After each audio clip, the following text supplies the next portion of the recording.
நின்றவாறே கர்த்தரை நோக்கி பார்ப்போம். தந்தையே, என்னுடைய வாயின் வார்த்தைகளும் எங்கள் எல்லாருடைய சிந்தனைகளையும் ஆண்டவரே நீர் ஒருமுகப்படுத்தும். உம்முடைய கிருபையை உணர்ந்து கொள்ள, புரிந்து கொள்ள எனக்கும் எங்களுக்கும் பலன் தாரும். பரிசுத்த ஆவியானவரே, எங்களோடு பேசும். மனிதனுடைய சத்தத்தை அல்ல, கர்த்தருடைய சத்தத்தை கேட்பதற்கு நாங்கள் எங்களை அர்ப்பணிக்கிறோம். ஆண்டவரே, கர்த்தாவே சொல்லும், நாங்கள் கேட்கிறோம். கை கொள்ளவும் அதை ஏற்றுக்கொள்ளவும் ஆண்டவரே நீ எங்களுக்கு பலன் தாங்க. இயேசு கிறிஸ்துவின் மூலம் தாழ்மையோடு வேண்டிக் கொள்கிறோம் நல்ல பிதாவே, ஆமென். சிலுவை கிருபையின் வெளிப்பாடு என்ற தலைப்பு நமக்கு கொடுக்கப்பட்டிருக்கிறது. Cross, the revelation of grace, கிருபையின் வெளிப்பாடு. கிருபை என்பது தகுதியற்ற ஒரு மனிதனுக்கு கிடைக்கும் ஒரு தயவு என்று சொல்லப்பட்டிருக்கிறது. அன்பானவர்களே, ஆகவே இந்த சிலுவையை பற்றி பலர் வேத புத்தகத்திலே ஆண்டவர் பயன்படுத்திய மக்கள் பல விதங்களிலே அதை நமக்கு எடுத்து சொல்லியிருக்கிறார்கள். பேதுரு மிக அழகாக அந்த சிலுவையை பற்றி நமக்கு சொல்கிறார். அன்பானவர்களே, அந்த சிலுவையிலிருந்து வெளிப்படும் அந்த கிருபையை நாம் புரிந்து கொள்வது எவ்வளவு சிறப்பானது. அது நம்முடைய வாழ்வை கொஞ்சம் கொஞ்சமாய் கிறிஸ்துவின் சாயலுக்கு ஒப்பாக மறுரூபம் மாக்கிவிடும். ஆகவே கிருபை தகுதியில்லாத எனக்கு, தகுதியில்லாத நமக்கு கிடைத்த பெரிய ஒரு தயவு. But it was free, but it was not cheap. அன்பானவர்களே, கிருபை என்பது இலவசமாய் நமக்கு கடவுள் கொடுக்கிற தயவு. ஆனால் அது ரொம்ப எளிதாக நாம் பெற்றுக்கொண்டது அல்ல. It is very costly. இந்த கிருபையை ஆண்டவர் நமக்கு காண்பிப்பதற்கு தேவாதி தேவன் செலுத்தின விலைக்கரையும் மிக அதிகம். 1 பேதுரு 2வது அதிகாரத்திலே அதைத்தான் நாம் பார்க்கிறோம். நாம் திறந்து வைத்துக்கொள்வோம். 319 பக்கத்தை திறந்து வைத்துக்கொள்வோம். அங்கே என்ன சொல்லி இருக்கிறது என்று சொல்லி கவனிப்போம். அதில் அந்த வேத பகுதிகளை நீங்கள் கவனித்தால் 21வது வசனத்திலிருந்து எனக்கு அதை வாசித்த உடனே ஒன்று தோணிச்சு பாருங்க. இந்த பேன் சொல்லி தமிழில் ஒரு வார்த்தை இருக்கு இல்லையா, எழுத்து, அதையே வச்சு அப்படியே அதை வாசிக்கலாம் போல அப்படி இருக்கு. நான் இவ்வாறு சொல்லியிருக்கிறேன், பிறகு ஒவ்வொன்றாக சொல்கிறேன். பாடு அனுபவித்தார், பாவம் செய்யவில்லை, வஞ்சனை பேசவில்லை, பதிலுக்கு வையவில்லை, பயம் முறுத்தவில்லை, பிதாவின் சித்தத்திற்கு அர்ப்பணித்தார், பாவங்களை சுமந்தார். இயேசுவின் சிலுவை அப்படி ஒரு 7 விதமாக அப்படியே காட்டுறாரு. It is like a rainbow. அப்படியே இயேசு கிறிஸ்துவின் சிலுவையை அப்படியே காட்டுறார். அது எப்படி? How should we see that cross? அந்த சிலுவையை, கல்வாரி சிலுவையிலே தொங்கும் அந்த இயேசுவை எப்படியெல்லாம் பார்க்க வேண்டும் என்று சொல்கிறார். அன்பானவர்களே, ஒவ்வொன்றாய் நாம் இப்பொழுது மிக வேத வசனங்களை மாத்திரம் நாம் கவனிக்க இருக்கிறோம். நீங்கள் என்னோடு சேர்ந்து பயணிக்க உங்களை அன்போடு கேட்டுக்கொள்கிறேன். முதலாவதாக இப்போ நாம் 21வது வசனத்தை எல்லாரும் சேர்ந்து வாசிப்போம். 21வது வசனம். இதற்காக நீங்கள் அழைக்கப்பட்டும் இருக்கிறீர்கள், ஏனெனில் கிறிஸ்துவும் உங்களுக்காக பாடுபட்டு நீங்கள் தம்முடைய அடிச்சுவடுகளை தொடர்ந்து வரும்படி உங்களுக்கு மாதிரியை வைத்து போனார். இயேசு பாடுபட்டார். so that we may receive the grace. நாம் கிருபையை பெற்றுக்கொள்வதற்காக இயேசு பாடுபட்டாராம். அவர் என்ன செய்து பாடுபட்டார்? அதுக்கு முன்னால் பார்த்தீங்கன்னா, நன்மை செய்து பாடுபட வேண்டும் என்று நாம் அழைக்கப்படுகிறோம். so we are called to do good and suffer in spite of doing good. அன்பானவர்களே, நாம் அழைக்கப்பட்டிருக்கிறோமாம். எதற்காக என்றால் பாடுபடுவதற்காக, நன்மை செய்து பாடுபடுவதற்காக அழைக்கப்பட்டிருக்கிறோமா என்று சொல்லப்பட்டிருக்கிறது. இயேசு நன்மை செய்தாரா? நன்மை செய்தார் என்று சொல்லி வேதத்திலும் நமக்கு சாட்சி கொடுக்கப்பட்டிருக்கிறது, நமக்கும் நன்றாக தெரியும். அப்போஸ்தலர் 10ஆம் அதிகாரத்திலே லூக்கா மிக அழகாக எழுதுகிறதை பார்க்கிறோம். அப்போஸ்தலர் 10:38 இயேசுவை பற்றி இப்படி சொல்லப்பட்டிருக்கிறது. நசரனாகி இயேசுவை தேவன் பரிசுத்த ஆவியினாலும் வல்லமையினாலும் அபிஷேகம் பண்ணினார். தேவன் அவருடனே கூட இருந்தபடியினால் அவர் நன்மை செய்கிறவராகவும் பிசாசின் வல்லமையில் அகப்பட்ட யாவரையும் குணமாக்குகிறவராகவும் சுற்றி திருந்தார். இயேசு கிறிஸ்து நன்மையே செய்தாராம். இல்லை, இயேசு நன்மை தான் பண்ணார். நமக்கு தெரியும். குருடரின் கண்களை திறந்தார், நாம் வாசிக்க கேட்ட பகுதி. ஊமையர் பேசும்படி செய்தார். குஷ்டரோகிகளை தொட்டு சுகமாக்கினார். மரித்தவர்களை உயிரோடு எழுப்பினார். பசியாயிருந்த போது ஆகாரம் கொடுத்தார். இதில் எதுவும் தீமை இல்லை, எல்லாமே நன்மை தான். நன்மை தான் செய்தார். ஆனால் நன்மை செய்து பாடுபட்டாராம். அன்பான கடவுளுடைய பிள்ளைகளே, சில நேரம் நம்ம ரொம்ப சோர்ந்து போயிடுறோம். இல்லை, நல்லது தான் செய்யணும்னு முயற்சி பண்ணுறோம். ஆனால் அந்த நல்லது சில நேரம் புரிஞ்சுக்கிடப்படுறதில்லை. It is not properly understood. அதை புரிந்து கொள்ளப்படுவதில்லை. ஒருவேளை நம்முடைய பிள்ளைகள் கூட நல்லது தான் செய்யணும்னு நினைக்கிறோம் நம்ம, but sometime they don't understand you. அன்பானவர்களே, நன்மை செய்து பாட அனுபவித்த இயேசுவை நோக்கி பாருங்கள். You will receive more grace. இன்னும் பெரிய கிருபையை நீங்கள் பெற்றுக்கொள்வீர்கள். பெரிய கிருபையை பெற்றுக்கொள்வோம். பாடுபடும் போது, நன்மை செய்து பாடுபடும் போது, it is the cross that gives us the strength. நமக்கு சிலுவை பலன் கொடுக்கிறது. அன்பானவர்களே, நன்மை செய்து பாட அனுபவித்தார் இயேசு. சிலுவையை பார்க்கும்போது நாம் ஞாபகத்தில் வைத்துக் கொள்ள வேண்டிய மிக மிக முக்கியமான சத்தியம் பேதுரு நமக்கு கற்றுத்தருகிறார். நன்மை செய்து பாட அனுபவித்தார். We are continuously doing good. In spite of that, we suffer. அன்பார்கள், நாம் தொடர்ந்து நன்மை செய்து கொண்டே இருக்கிறோம், ஆனால் நாம் துன்பப்படுத்தப்படுகிறோம். But see the cross. அந்த சிலுவையை பார்க்கும்போது you get the strength to go through. அன்பானவர்களே, அந்த சிலுவையை பார்க்கும்போது இந்த துன்பத்தின் ஊடே நன்மையை செய்யும் கிருபை பலன் நமக்கு கிடைக்கிறது. அடுத்தாப்புல பாருங்க, 22வது வசனத்தில் அவர் பாவம் செய்யவில்லை. முதல்ல அவர் பாட அனுபவித்தார் என்று பார்த்தோம். இரண்டாவதாக அவர் பாவம் செய்யவில்லை. இல்லையா, அவர் பாவம் செய்யவில்லை. எப்படி பாவம் செய்யல? அன்பானவர்களே, எபிரேயருக்கு எழுதின நிருபம் 4வது அதிகாரம் 15வது வசனத்திலே நீங்கள் பார்த்தால், நம்மை போல எல்லாவற்றிலும் சோதிக்கப்பட்டும் பாவம் செய்யவில்லையாம். எபிரேயர் 300வது பக்கத்தில் இருக்கு, ஈஸியாக எடுத்துடலாம், ஞாபகத்தில் வைத்துக்கலாம். எபிரேயர் 4:15 இப்படி சொல்லப்பட்டிருக்கிறது. வேத வசனத்தை வாசிக்கிறேன், நீங்கள் கவனிக்கலாம். நம்முடைய பலவீனங்களை குறித்து பரிதபிக்க கூடாத பிரதான ஆசாரியர் நமக்கு இல்லாமல் நம்மை போல எல்லாவற்றிலும் சோதிக்கப்பட்டும் பாவம் இல்லாதவர். இல்லை, இயேசு பாடுபட்டார், நன்மை செய்தார். he did good, in spite of that he suffered. பாடுபட்டார். ரெண்டாவது சொல்லியிருக்கு, அவர் சோதிக்கப்பட்டார், ஆனால் பாவம் செய்யவில்லை. இல்லை, நமக்கு என்னெல்லாம் சோதனை இருந்துச்சுன்னு ஒரு பேப்பரில் எழுதிக்கலாம். All that Jesus vent through that. அப்படிப்பட்ட எல்லா சோதனையும் அவருக்கு வந்தது. இல்லை, பாவ சோதனைகள் அவருக்கு வந்தது, சரீர பாடுகள் அவருக்கு வந்தது, எல்லாம் வந்தது. ஒருவேளை பல விதங்களிலே அவர் தூஷிக்கப்பட்டார், அவமானப்படுத்தப்பட்டார், அன்பானவர்களே அடிக்கப்பட்டார், நொறுக்கப்பட்டார், அவர் சோதிக்கப்பட்டார், பிசாசினால் சோதிக்கப்பட்டார் 40 நாட்கள். இல்லையா, அவர் சோதிக்கப்பட்டார், ஆனால் பாவம் செய்யவில்லை. அன்பானவர்களே, அவர் நன்மை செய்தார், நன்மை செய்தும் பாடுபட்டார். அவர் சோதிக்கப்பட்டும் பாவம் செய்யவில்லை. அது மாத்திரமல்ல, அடுத்த லைன்ல பாருங்க, அவர் வாயிலே வஞ்சனை காணப்படவில்லை. இதை மாத்திரம் நான் இப்படி கொஞ்சம் புரிஞ்சுக்கிட்டேன். பேசவில்லை. என்ன பேசல? வஞ்சனை பேசவில்லை. வஞ்சனைன்னா என்ன? டோலோஸ் அப்படின்னு ஒரு கிரேக்க வேதாகமத்தில் சொல்லப்பட்டிருக்கிறது. அப்படின்னா பெய்ட், ஸ்னேர், கிராஃப்ட், டிசிட் அப்படின்னு சொல்லி ஆங்கில மொழிபெயர்ப்பு சொல்கிறது. அப்படின்னா என்னன்னா, பேசும்போதே அதில் ஒரு ட்ரிக் வச்சு பேசுறது, பொடி வச்சு பேசுறது. இல்லை, அதாவது பேசும்போது கரெக்டாக பேசுறது கிடையாது, உள்ளத்தில் ஒன்று இருக்குது. ஸோ வித்தியாசமா ஸ்னேர், கண்ணியான பேச்சு. இல்லை இல்லை அன்பானவர்களே, there is a snare. அதுக்கு வஞ்சனை என்பதற்கு பெய்ட், அங்கே வந்து ஒரு பெரிய கீழே, அதுக்கு கீழே ஒன்று இருக்குது, சொல்றது ஒன்று, but it is not true. அதுக்கு கீழே ஒரு கண்ணி இருக்குது. பெய்ட், பெய்ட்னா இந்த எலியெல்லாம் பிடிக்கிற கீழே வச்சிருக்கோம்ல, அதுதான் பெய்ட். ஆகவே இந்த வஞ்சனை என்பதற்கு டோலோஸ் என்ற கிரேக்க வார்த்தைக்கு பெய்ட், ஸ்னேர், ஸ்னேர்னா கண்ணி, அப்புறம் கிராஃப்ட், ட்ரிக்கரி, அப்படி ட்ரிக் பண்ணி எப்படியாவது மாட்ட வைக்கிறது. இல்லை, டிசிட், ஏமாத்து. அன்பானவர்களே, அவர் வாயில் பேசவில்லை. என்ன பேசலை? வஞ்சனை பேசவில்லை. அன்பானவர்களே, இயேசு கிறிஸ்து ஏமாத்தலை. ரொம்ப சிம்பிளாக ஏமாத்தலை. என் பின்னால் வா, உனக்கு நல்ல சாக்லேட் தரேன், கேக் தரேன் அப்படி சொல்லலை. என் பின்னால் வந்தால் எல்லாம் சூப்பராக இருக்கும் அப்படி சொல்லலை. இயேசு கிறிஸ்து என்ன சொன்னார்? மத்தேயு எழுதின சுவிசேஷம் 16வது அதிகாரத்தில் பேதுருகிட்ட நல்லா தான் பேசிக்கிட்டு இருந்தார். நல்லா பேசிகிட்டு இருந்தார். நீ தான், உனக்கு வந்து பிதா தான் வெளிப்படுத்தினார்.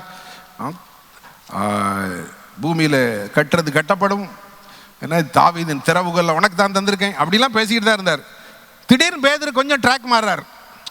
அது என்ன பாடுபடுறது, அதெல்லாம் உங்களுக்கு நடக்கக்கூடாது அப்படின்னு சொன்னோடனே அப்பாலே போ சாத்தாரின்னு சொல்றார். இயேசு என்ன சொன்னார் பாருங்க, அவர் இவ்வாறு சொல்கிறார். அதே மத்தேயு 16ஆம் அதிகாரத்திலே பாடுபடுதல் வேண்டாம் என்று சொன்னபோது ஆண்டவராய் இயேசு கிறிஸ்து பின்னாக போ சாத்தானே என்று சொல்கிறார் பேதுருவை. அவ்வளவு நேரம் நல்லா தான் இருந்தான் பாருங்க பேதுரு. இப்போ இயேசு கிறிஸ்து கொஞ்சம் மாறான்னு சொன்ன உடனே சொல்றார், ஒருவன் என்னை பின்பற்றி வர விரும்பினால் அவன் தன்னை தான் வெறுத்து தன் சிலுவை எடுத்துக்கொண்டு என்னை பின்பற்ற கடவன். ஸோ அன்பானவர்களே, அவருடைய வாயிலே வஞ்சனை காணப்படவில்லை. அவர் சொன்னார், என்ன பின்னால் வரணும்னா சிலுவை எடுத்துக்கொண்டு வாருங்கள் என்று சொன்னார். அவர் வஞ்சனை பேசவில்லை. அது மாத்திரம் இல்லை பாருங்க, 1 பேதுரு 2ஆம் அதிகாரத்தில் அடுத்த வசனம் பாருங்க, அவர் வையப்படும் போது பதில் வையவில்லை. என்ன ரொம்ப நம்ம லாங்குவேஜுக்கு அதை வைதல் அப்படிங்கிறதெல்லாம் இப்போ ரொம்ப பயன்படுத்த, தமிழில் அழகாக பயன்படுத்திருக்காங்க. அவர் வையப்படும் போது பதில் வையவில்லை. அவர் வையப்பட்டாரா பாருங்க, நல்லா வையப்பட்டார். அவரை மாதிரி வையப்பட்ட ஆளே கிடையாதுன்னு நினைக்கிறேன். போஜன பிரியன்னு சொன்னாங்க, மதுபான பிரியன்னு சொன்னாங்க, மதிமயங்கி இருக்கார், பைத்தியம் பிடிச்சிட்டுன்னு சொன்னாங்க. அன்பானவர்களே, சிலுவையில் கூட அவரை விட்டு வைக்கல. சிலுவையில் என்ன சொன்னாங்க, இந்த கோயிலை 3 நாளில் கட்டிடுவேன்னு சொன்னியே, உடைச்சு போட்டா பார்க்கலாம், கீழே இறங்கி வா பார்க்கலாம் அப்படின்னு சொன்னாங்க. உதட்டை பிதுக்கி தலையை துலுக்கி அப்படின்னு சொல்லியிருக்கு. இல்லை சும்மா சொல்லலை, பல்ல கடிச்சிட்டு இன்னும் கோயிலை எங்கள் கோயிலை உடைச்சி கட்டிடுவேன்னு சொன்னால, இறங்கி வாடா அப்படின்னு சொன்னாங்க. எல்லாரையும் ரட்சித்தான், தன்னைத்தான் ரட்சிக்க திராணி இல்லை என்று சொன்னார்கள். நீ கீழே இறங்கி வா பார்க்கலாம் என்று சொல்லி போறவை வாரவெல்லாம் பேசினான் பாருங்க. அன்பானவர்களே, அவர் பதில் வையவில்லை, அவர் ஒண்ணுமே சொல்லலை. he was very silent. அன்பானவர்களே, அப்படித்தான் வேதம் சொல்கிறது. அதுக்கு பிறகு பாருங்க, பயமுறுத்தவில்லையாம். இல்லை அதே அதிகாரத்தில் பாருங்க, பயமுறுத்தலை. இல்லை ஏய் நான் யார் தெரியுமா, சும்மா இப்போ சிலுவையில் தொங்கிட்டு இருக்கேன், பிதா சொன்னார்னு நான் கீழே இறங்கி வந்தேன்னா இப்போ பிதா சொன்னார்னா உனக்கு என்ன ஆகும் தெரியுமா, ஒன்றும் பயங்காட்டல பாருங்க. அவர் என்ன சொல்கிறார், வேதம் சொல்கிறது மத்தேயு 26ல் பேதுருக்கு கோபம் வந்துருது இல்லையா, எல்லாரும் வந்த உடனே பட்டை எடுத்து வெட்டுறார். அப்போ ஆண்டவராக இயேசு என்ன சொன்னார் பாருங்க, பேதுரு நீ ஏன் டென்ஷன் ஆகிறா, ஒன்றும் இல்லை, என் பிதாவிட்ட கேட்டால் 12 லேகியோனுக்கும் அதிகமான தேவதூதர்களை அனுப்ப மாட்டாரா, ஒரு லேகியோன்னா 6000 பொருளா, அப்போ இல்லையா 12 லேகியோன் அவ்வளோ பேரை அவர் அனுப்பிடுவார்.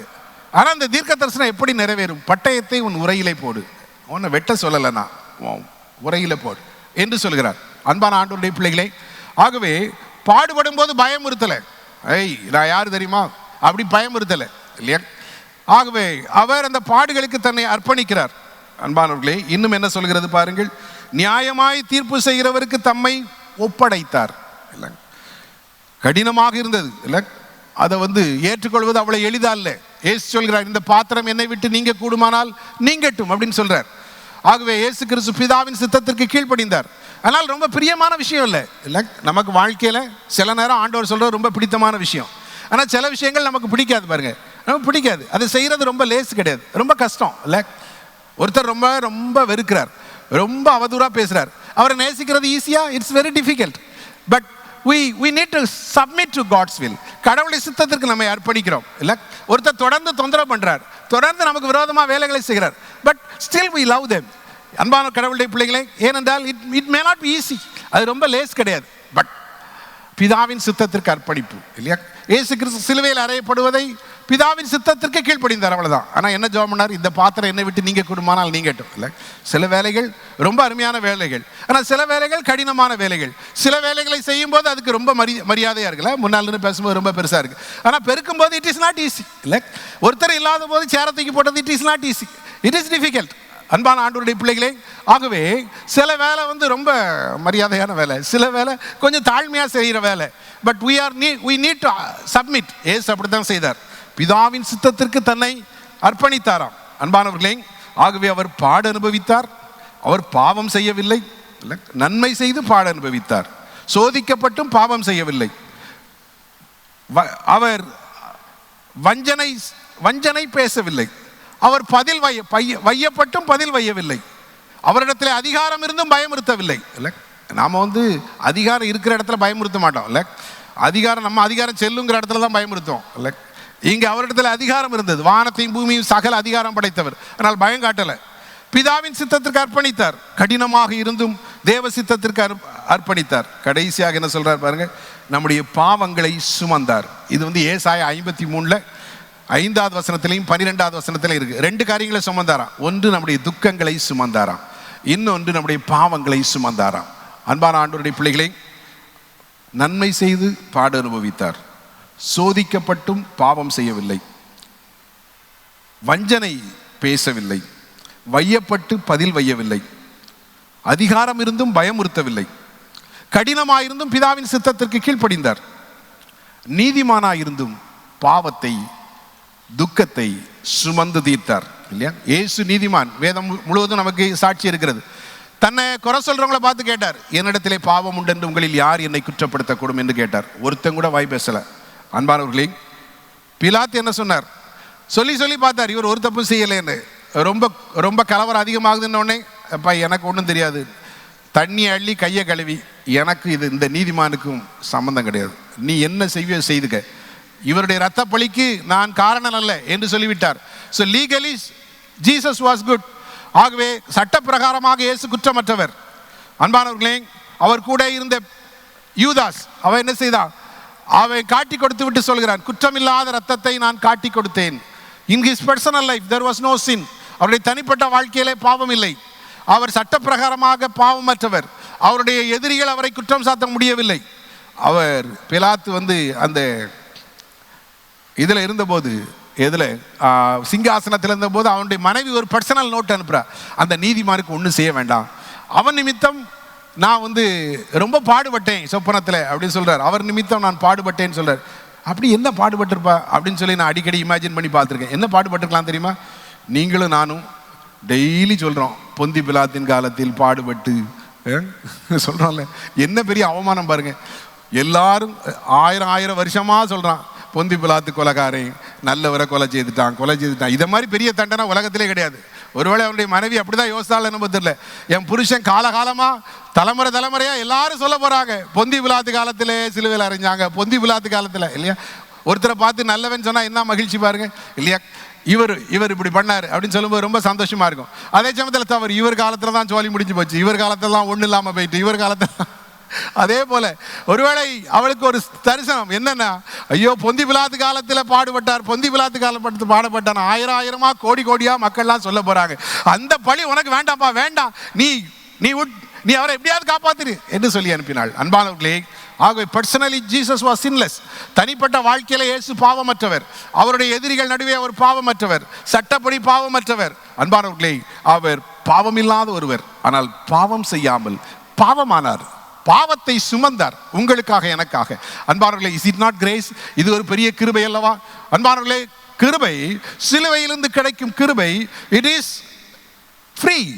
ஆகவே யார் யார் சிலுவையை விசுவாசிக்கிறார்களோ அவர்கள் பாவத்திலிருந்து விடுதலை அடைகிறார்களாம். அன்பானவர்களே, யார் யார் சிலுவையை நோக்கி பார்க்கிறார்களோ அவர்கள் வியாதிகளிலிருந்து குணமடைகிறார்களாம். It is free. There is no cost, no money for that. அதற்காக நாம் எதுவும் செலுத்த வேண்டியதில்லை. நம்முடைய பாவ மன்னிப்புக்காக எந்த பணமும் செலுத்த வேண்டியதில்லை. அன்பானவர்களே, நம்முடைய சுகத்திற்காக இயேசுவுக்கு எந்த பணமும் செலுத்த வேண்டியதில்லை. ஒருவேளை பூசாரி தான் கேட்கிறான், ஆனால் கடவுள் கேட்கறது இல்லை. அன்பான ஆண்டவருடைய பிள்ளைகளே, எதற்கும் நாம் பணம் செலுத்த வேண்டிய அவசியம் இல்லை. Everything is free, but it is very costly. அன்பானவர்களே, அந்த கிருபையை இந்த உலகத்திற்கு கொடுப்பதற்கு பிதாவாகிய தெய்வம் தம்முடைய சொந்த குமாரனை கொடுத்தார். The best God gave to this world. இந்த உலகத்திற்கு ஆண்டவர் இயேசு கிறிஸ்துவை பிதா கொடுத்தார். The best thing, அவர் ரொம்ப நேசித்த ஒன்றை இந்த உலகத்திற்கு கொடுத்து விட்டார். அன்பான ஆண்டவருடைய பிள்ளைகளே, அது மாத்திரமல்ல, இயேசு தம்முடைய ஜீவனையே கொடுத்து விட்டார். நாம் பாவிகளாய் இருக்கையில், நாம் சத்துருக்களாய் இருக்கையில், நாம் பலனற்றவர்களாய் இருக்கும்போது தம்முடைய ஜீவனையே கொடுத்து விட்டார். இயேசுவின் சிலுவையை நோக்கி பார்க்கும்போது பாவத்திலிருந்து விடுதலை அடைகிறோம். இயேசுவின் சிலுவையை நோக்கி பார்க்கும்போது பாவத்தை மேற்கொள்ளும் சக்தியை பெறுகிறோம். இயேசுவின் சிலுவையை, காயங்களை நோக்கி பார்க்கும்போது அன்பானவர்களே, அந்த காயங்களால், அவருடைய தழும்புகளால் குணமடைகிறோம். சரீரத்திலே, ஆவி ஆத்மாவிலே குணமடைகிறோம். இயேசுவின் ரத்தத்தினால் பரிசுத்தமாக்கப்படுகிறோம். நாம் செய்த பாவங்களை இயேசு கிறிஸ்து நமக்கு மன்னிக்கிறார், நம்மை கழுவுகிறார், நம்மை நீதிமானாக பார்க்கிறார். For this it was very costly. அன்பானவர்களே, இலவசமாக நாம் பெற்றுக்கொண்டாலும் இதற்காக செலுத்தப்பட்ட கிரயம் மிக மிக அதிகம். நீங்களும் நானும் இந்த ஆலயத்திலே அமர்ந்திருக்கிறோம், அருமையான ஆலயத்திலே அமர்ந்திருக்கிறோம். அநேக கல்வி நிறுவனங்களை ஆண்டவர் நமக்கு தந்திருக்கிறார். ஒருவேளை டக்கம்மாள்புரம் தரிசன பூமிலாம் சொல்கிறாங்க, கிட்டத்தட்ட 500 ஏக்கர் அந்த காலத்தில் இந்த தேசத்திற்கே வராத ஒரு பெண்மணி, அன்பானவர்களே, கால் 2 முடமான ஒரு பெண்மணி, வீல் சேரில் இருந்த ஒரு பெண்மணி, திருமணம் பண்ணாம திருமணம் வேண்டாம் அப்படின்னு சொல்லி தனக்கு கிடைக்கப்பட்ட பணத்தை எல்லாம் இங்கே அனுப்பினதினால் we enjoy the benefit of that. நாம் அந்த மிஷனரிகளுடைய தியாகத்தை நாம் அனுபவிக்கிறோம். அன்பான கடவுளுடைய பிள்ளைகளை, ஆகவே நாம் சம்பாதிக்கவில்லை, நாம் சவதரித்து வாங்கவில்லை. ஆனால் இந்த அருமையான ஆலயங்களும் கல்வி நிறுவனங்களும்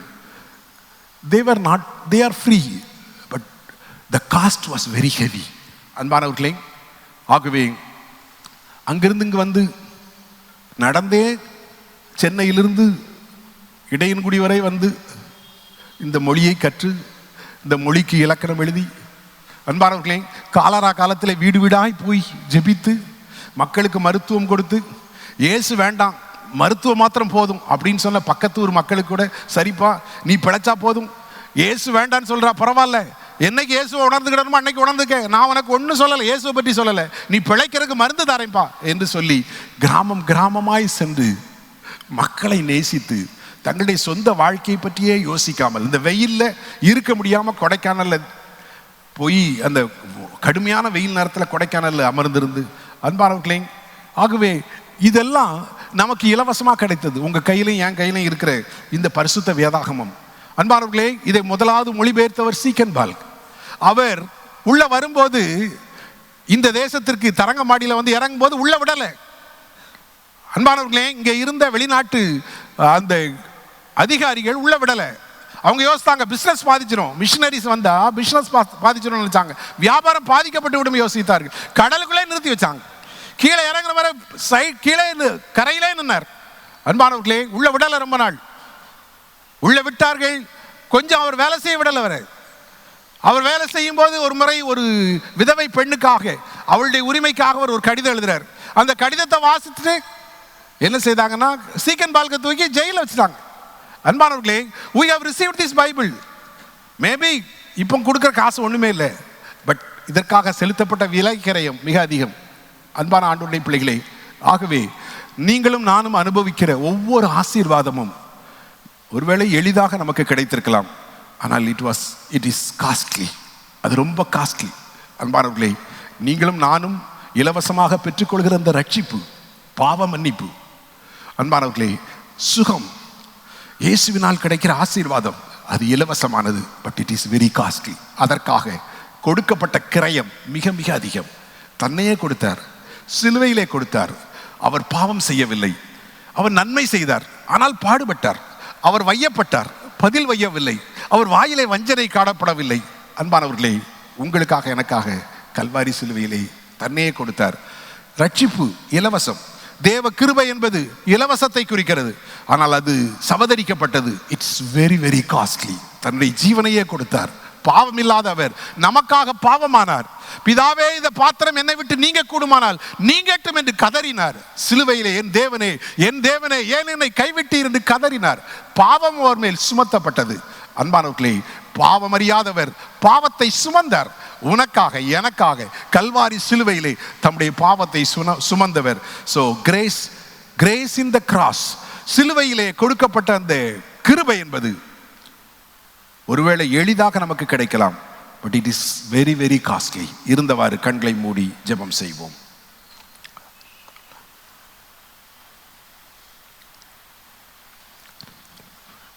சிலுவையை நோக்கி பார்ப்போம். சிலுவையின் அன்பு, சிலுவை கல்வாரி சிலுவையிலே தன்னையே கொடுத்த இயேசுவின் அன்பு நம்முடைய உள்ளத்தை நிரப்புவதாக. சிலுவை சுமந்த உருவம், சிந்தீன ரத்தம் புரண்டோடுதே நதி போலவே பாய்கின்றதே. நம்பியே சுவண்டை வா, நம்பியே சுவண்டை வா. கல்வாரி சிலுவையை நோக்கி பார்ப்போம். கிரேஸ், கிருபை. கிருபையினால் நாம் ரட்சிக்கப்படுகிறோம், கிருபையினால் நாம் குணமடைகிறோம், கிருபையினால் நாம் பலம் பெற்று வாழ்கிறோம். ஆனால் இதற்காக இயேசு கொடுத்த கிரயம் மிக மிக அதிகம். நன்மை செய்தும் பாடுபட்டார். பாவம் செய்யவில்லை, பதில் வையவில்லை, பயமுறுத்தவில்லை, பிதாவின் சித்தத்திற்கு தம்மை அர்ப்பணித்தார். பாவத்தை சிலுவையிலே சுமந்து தீர்த்தார். நம்முடைய நோய்களை, துக்கங்களை, பாடுகளை கல்வாரி சிலுவையிலே சுமந்து தீர்த்தார். அவரை நோக்கி பார்ப்போம். ஆண்டவரே, உம்முடைய சிலுவையிலே உம்மை நோக்கி நான் பார்க்கிறேன். அதில் உள்ள அந்த கிருபையினால என் துக்கங்களை மாற்றும். கவலையோடு நீங்கள் வந்திருக்கிறீர்களா? கண்ணீரோடு வந்திருக்கிறீர்களா? நொறுங்கின இருதயத்தோடு வந்திருக்கிறீர்களா? கல்வாரி சிலுவையை நோக்கி பாருங்கள். உங்கள் துக்கங்களை சுமந்த அவரை நோக்கி பாருங்கள். இயேசு கிறிஸ்துவை நோக்கி பாருங்கள். அந்த பாரமெல்லாம் உங்களை விட்டு அகன்று போகும். இயேசு சொன்னார், வருத்தப்பட்டு பாரம் சுமக்கிறவர்களே, நீங்கள் எல்லாரும் என்னிடத்தில் வாருங்கள், நான் உங்களுக்கு இளைப்பாறுதல் தருவேன். பாரத்தோடு வந்திருக்கிற நாம் அவரை நோக்கி பார்ப்போம். வியாதியோடு பாடுபடுகிறோமா? அவரை நோக்கி பார்ப்போம். ஆண்டவரே, உம்முடைய சிலுவையை நோக்கி பார்க்கிறேன். உம்முடைய தழும்புகளால் குணமாகிறோம் என்று சொல்லப்பட்டிருக்கிறதே, அந்த சிலுவையை நான் நோக்கி பார்க்கிறேன். அந்த காயங்களை நோக்கி பார்க்கிறேன். முள்முடி சூடப்பட்ட அந்த தலை, ஆணி அடிக்கப்பட்ட அந்த கைகளும் கால்களும், குத்தப்பட்ட அந்த விலா, உம்மை நோக்கி பார்க்கிறேன். உம்முடைய தழும்புகளால் என்னை குணமாக்கும். இந்த வேதனையினால் தினந்தோறும் பாடுபடுகிறேன். எனக்கு தூங்க முடியல ஆண்டவரே. சுவாமி, இந்த வேதனையிலிருந்து என்னை விடுதலையாக்கும். உம்முடைய சிலுவையை நோக்கி பார்க்கிறேன். இலவசமான கிருபை, ஆனால் அதற்கு கொடுக்கப்பட்ட கிரயம் மிக மிக அதிகம். ஏதோ உள்ளத்திலே சமாதானம் இல்லாமல், குடும்ப பிரச்சனைகளை நாம் சிக்கியிருந்தால் ஆண்டவரை நோக்கி பார்ப்போம். அந்த சிலுவையை நோக்கி பார்ப்போம். தந்தையே, ஒருவேளை நம்முடைய பிள்ளைகளுக்காக ஆண்டவரை நோக்கி பார்ப்போம். துன்மார்க்கமான பிள்ளைகள், கர்த்தரை மறந்த நம்முடைய பிள்ளைகள், ஆண்டவரே, இந்த கல்வாரியை நான் நோக்கி பார்க்கிறேன். என்னுடைய மகனை, என்னுடைய மகளை, என்னுடைய பேர குழந்தையை சந்திங்க ஆண்டவரே. ஆண்டவரே, நான் ஐஸ்வர்யம் உள்ளவராகும்படி தம்மை தாமே தரித்திரனாக்கினவரே, தம்மை வெறுமை ஆக்கினவரே, உம்மை நோக்கி பார்க்கிறேன். ஒருவேளை நாம் நன்மை செய்து பாடுபடுகிறோமா? சிலுவையை நோக்கி பார்ப்போம். தொடர்ந்து நன்மை செய்வதற்குரிய பலன் நமக்கு கிடைக்கும். நாம் பயமுறுத்தப்படுகிறோமா? சிலுவையை நோக்கி பார்ப்போம். அதிகாரம் இருந்தும் பயமுறுத்தாத இயேசுவை நோக்கி பார்ப்போம். நாம் வையப்படுகிறோமா? பதில் வையாமல் வையப்பட்ட இயேசுவை நோக்கி பார்ப்போம். அன்பும் தியாகமும் பரிசுத்தமும் கிருபையும் நமக்கு கிடைக்கும்.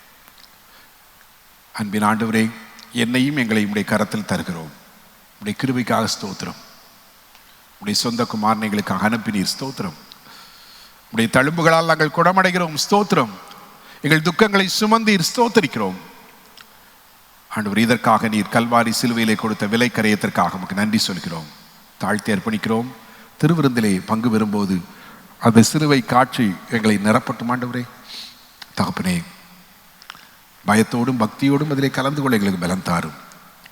இயேசுவின் ரத்தம் நாங்கள் உட்கொள்கிறோம், இயேசுவின் சரீரத்தை பெற்றுக்கொள்கிறோம் என்ற உணர்வு எங்களுக்கு தாரும்.